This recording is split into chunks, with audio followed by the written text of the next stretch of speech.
Miss Betke, why don't you come up here and have a seat? Hello, booking. Judge Middleton calling.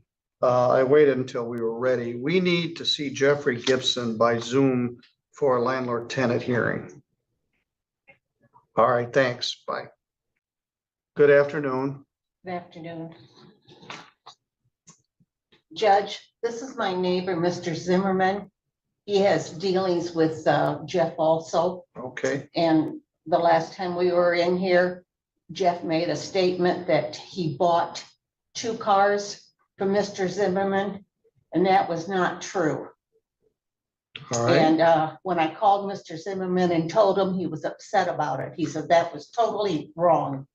And he wanted to come today. Well, you're welcome to be here, sir. It's a public proceeding and anybody can come in the courtroom. I broadcast these on YouTube, so if people want to watch it that way, but certainly in the old days, everything was done in the courtroom and the only people that saw it were the 2 or 3 people that were here, for good or for ill. All right, guys, buckle up. The hearing begins quietly as the judge invites Ms. Beckley to take a seat and connects Mr. Gibson via Zoom.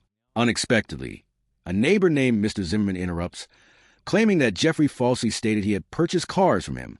The judge steps in, reminding everyone that the hearing is being live streamed and is open to the public. What started casually quickly takes a formal turn.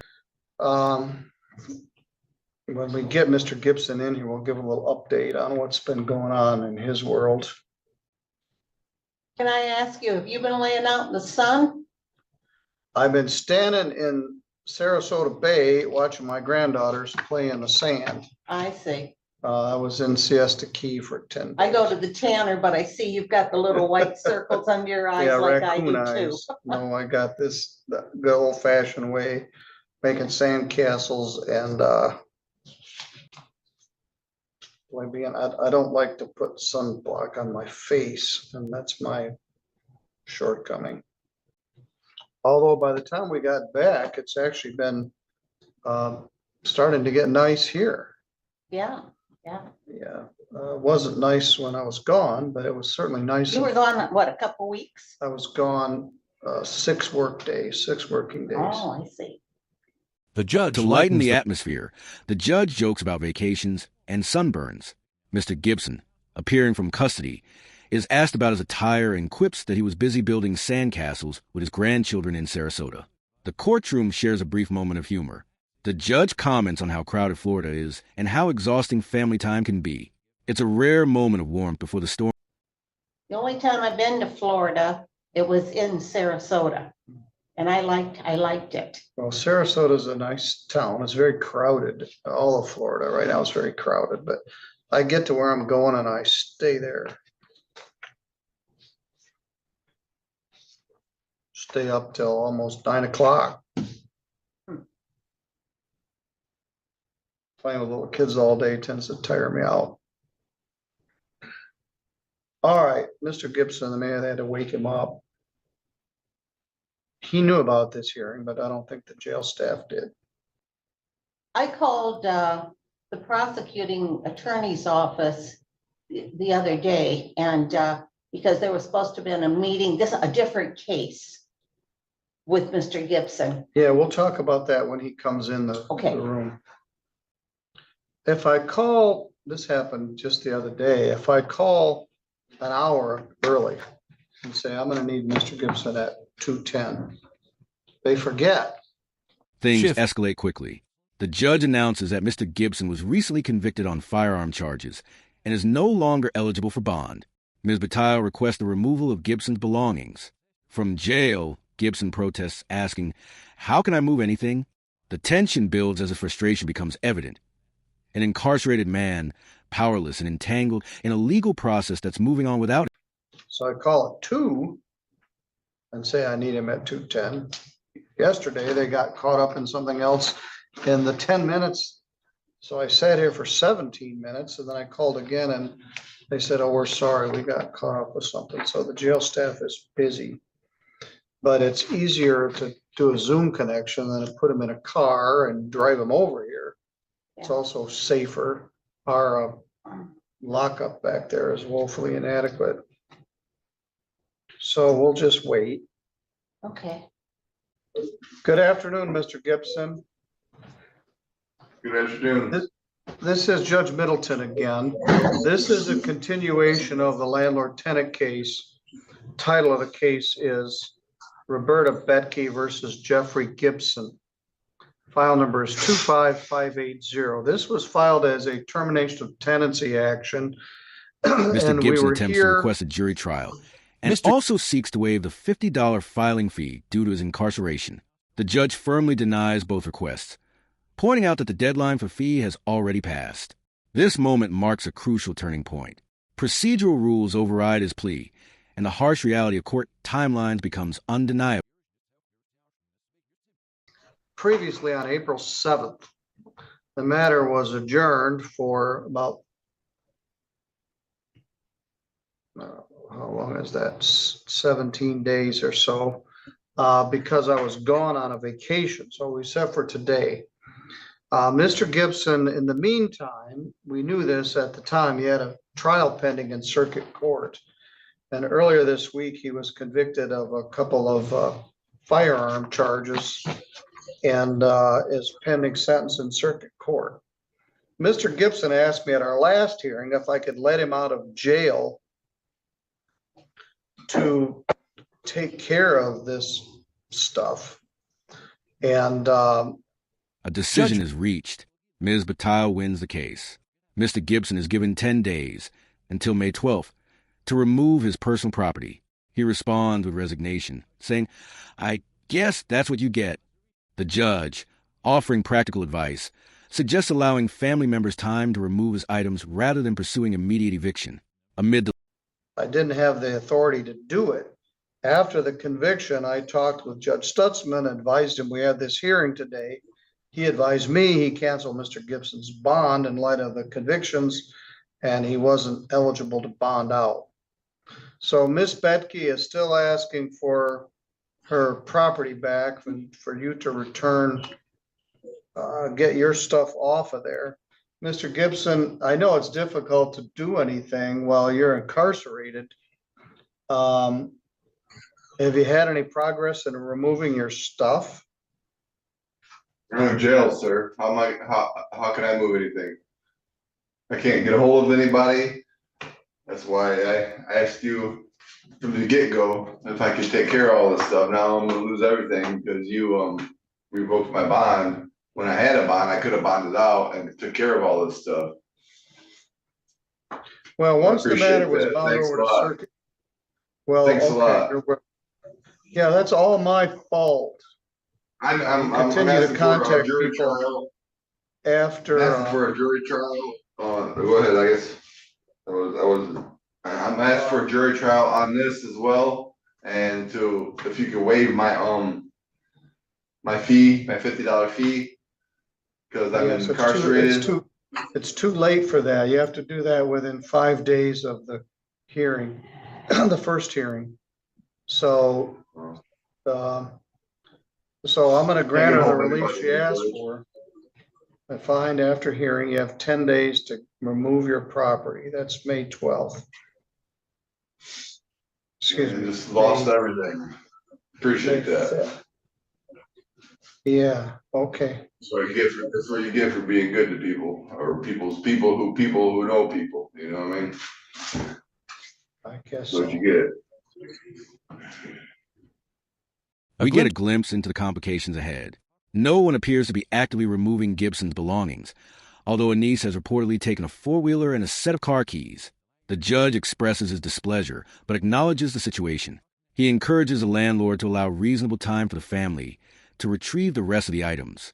Emotions run. You have until May 5th to appeal this. In addition to the case that you just had, you have, I think, 2 more cases pending in circuit court.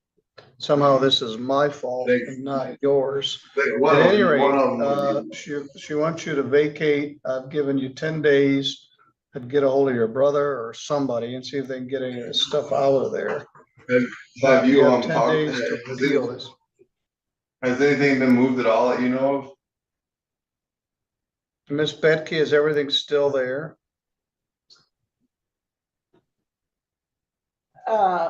His four-wheeler was taken by his niece.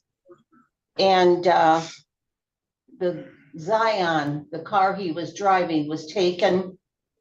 And at the last time we were here, Mr. Gibson had made some type of a statement that he had some paper notarized saying that they were going to take this stuff. I never seen any paper. Nobody showed me anything. In fact, the car was just, she came about the four-wheeler and her boyfriend came, and I don't know where he got the keys, but he got in and he took the car without saying a thing. Well, I gave Mr. him Gibson, permission to do that. All right, very good, very good. All right, I don't have to like this, I don't, but it is what it is. I'll send you a Yeah, I copy. mean, I mean, my point is, can you ask her if she could give them a reasonable amount of time to get the stuff out there, and maybe she can Yes, it contact would my make Miss, family, Miss- whatever, because I can't get a hold of anybody. I understand. Miss Betke, you can ask for eviction on or after May 12th, excuse me, May 5th. But you don't have to ask for the writ for 56 days. Might make more sense to give the family time to get this stuff off of there than have the sheriff come and make a big mess pulling everything out of there. So you can come back after May 5th with $15 and ask for a writ of eviction, but you don't have to. You have 56 days from today, which would be sometime in June, to ask for that. And it might make more sense to let his family try to come get his His property. family has been very well aware of all of this, and nobody seems to be making anything except for what they wanted. Things become even more tangled. Questions arise about vehicle ownership. Gibson insists Zimmerman signed over the car titles, but they were never registered. The judge declines to discuss the matter further, noting it's an ex parte detail. Instead, he outlines the next legal steps. Once the property is removed, Ms. Battile may file a claim for damages. However, Yes. All right, I don't My yard is a mess from him. I have no grass. I have, all right, well, if I you want have to ask junk for all over my it yard. after May 5th, they can pursue it. All right, Mr. Gibson, that's all I got. Sir, are there any way? If you go out to the counter, I'll give you a copy of this order. Okay, is there any way that Mr. Zimmerman can say what he wanted to while he was here? It isn't relevant to this landlord tenant case. It had to do with some cars or something Mr. Gibson was talking about, but Mr. Gibson isn't here because I just removed him. But Mr. Gibson made the point that he paid for those cars, and he did not. All And right. Mr. Zimmerman wants those cars back. well, then that's up to you guys. Okay, All right, I'll go out to the counter and get a copy of this, and you're good to go. Thank you for your patience. okay, thank you. Thank you. Also, there's money and stuff that he owes me for things. Yes, if you wish to file a claim for money damages, you can do that. He isn't gonna be in a position to pay any money. Yes. He's likely to get a prison sentence. So you can pursue that if you wish to. You could, let me see, I don't think you paid the fee for supplemental damages. Well, just. Yes, you did pay the fee for supplemental damages. and So then- once all the stuff is removed and you have the total bill, you can ask for a hearing for damages, but he isn't gonna be able to pay anything. He doesn't have any money. He's in jail and he's gonna be there for a while. But you do have the right to ask for a hearing on it. All right, the car that was taken without anybody saying anything, Mr. Gibson just put a new radiator in All right, I on don't- that. He's not here anymore, so I don't want to talk about this stuff Oh, outside his all right, presence. well, I All just got the bill for that radiator. Well, but I you don't can have the file a car. bill for money damages, whether you can collect or not is an open question. Probably not very well. Well, is there any way I can get the car back? You have to have the title. He doesn't have the title, as far as I know, for either one of them. Well, you don't have it either, so whoever owns But it. he talked Mr. Zimmerman into signing the titles. And then he never pursued it as far as getting them registered. He drove around for 2-3 months without a license. All right, without again, he's not insurance. here anymore. I don't want to talk about it ex parte. So this matter is complicated and you're got a big messy yard with a bunch of stuff in it. All right, go out to the counter and get that order and then I wish you the best, but this is not over. It's gonna probably take all summer to get this resolved. Okay, thank you. Okay. These are Dorinda Brumfield's rent receipts. I tried to give them back to her, but she got out of here. So I want to keep them with the file because there's going to be a money damage hearing Okay. at some point. She claims that she paid the rent.